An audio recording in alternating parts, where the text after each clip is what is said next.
Welcome. This is the Luminous Commons, and I'm Becca. Let me say something clearly because no one else is saying it out loud.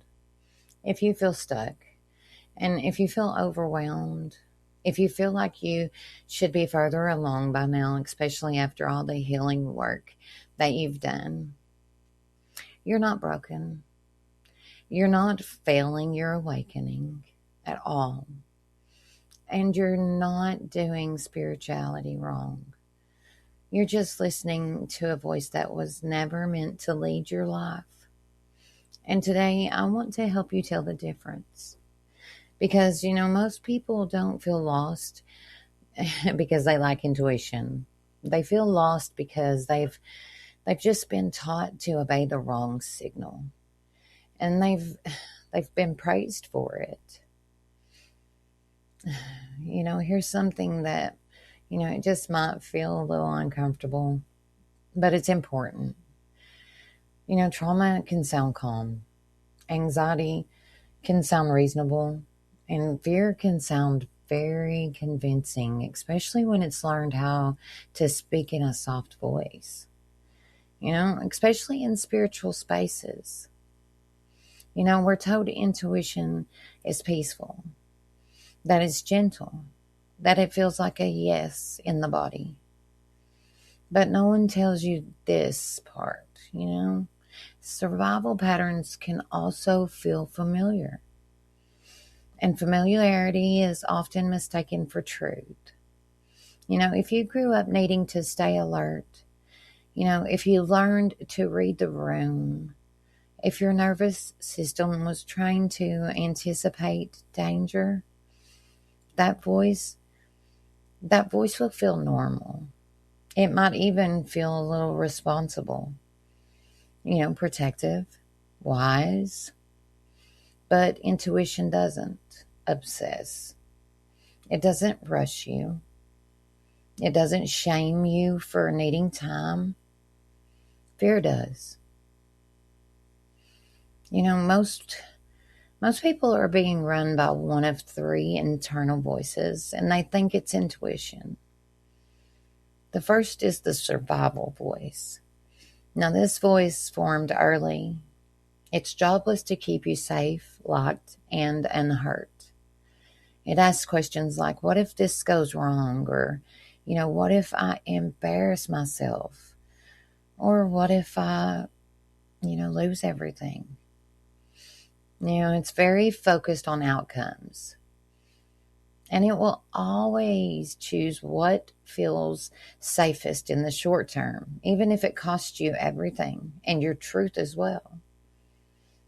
And the second is the wounded voice. This one carries memory. It remembers heartbreak, rejection, failures. It doesn't want healing. It wants avoidance. It says things like, I can't do that again, or I don't trust myself, or every time I try, I get hurt. This voice isn't lying, but it's outdated. And there's the third voice, the intuitive voice. This one's quieter, not dramatic, not urgent. It doesn't argue. It doesn't ever argue with you. It doesn't explain itself. It just simply says, this is mine, or it isn't.